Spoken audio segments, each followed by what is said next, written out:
matin, l'une de nos équipes a fait une immersion dans quelques marchés d'Abidjan pour constater la situation.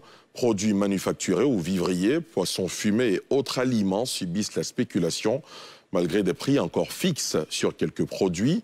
Une situation que dénoncent commerçants et clients. Ils s'interrogent notamment sur les raisons des augmentations et appellent l'État à se pencher sur cette question vitale. Dans ce sujet, l'économiste Youssouf Karius revient aussi sur les facteurs de cette inflation, les précisions de Nadia Edja et Tanguy Conan.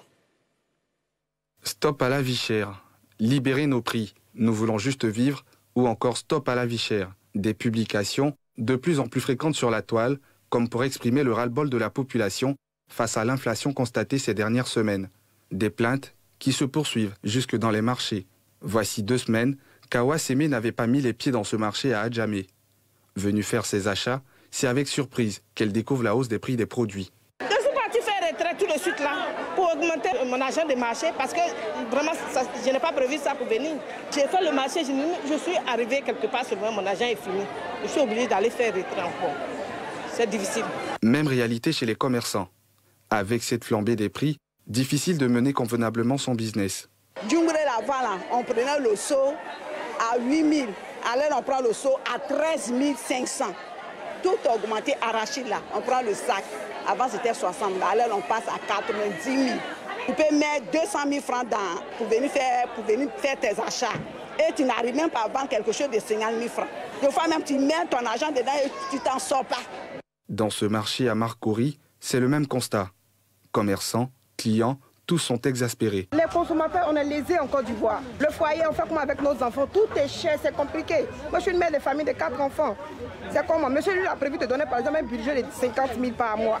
Mais lui, si ça augmente, lui, son salaire n'augmente pas. Donc, du coup, ça reste sur les 50 000. Mais tu fais comment? Il y a la réalité. Le poisson, là, on disait que ce n'était pas du bon poisson. On payait ça à 10 000. Actuellement, c'est à 25 000. Quand tu vas au grand dépôt, c'est comme ça nous avons pris. Tout sorte ces prix.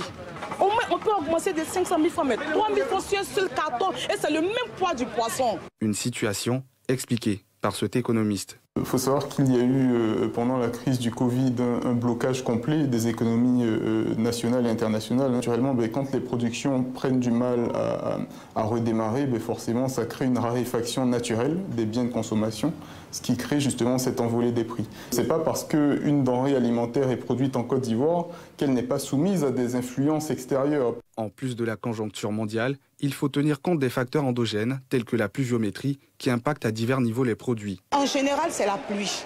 Ce n'est pas le fait du gouvernement, c'est la pluie. C'est la saison qui ne nous aide pas du tout. Donc on doit changer notre politique de production. Ceux qui font venir les oignons, je les ai appelés. La semaine passée, on était à 400 francs le kilo. Aujourd'hui, nous sommes passés à 330 francs.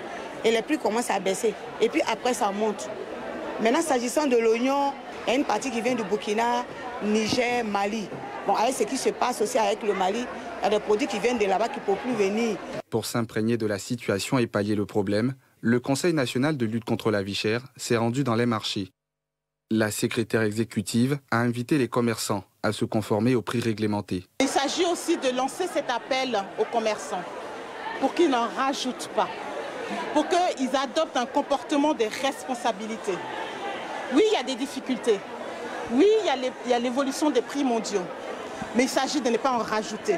Et c'est ce message de responsabilité aussi que nous souhaitons faire passer. Au terme de cette visite, un compte-rendu des réalités constatées sera transmis au ministère de tutelle afin de trouver les solutions idoines à cette situation qui fait couler beaucoup d'encre et de salive au sein de la société.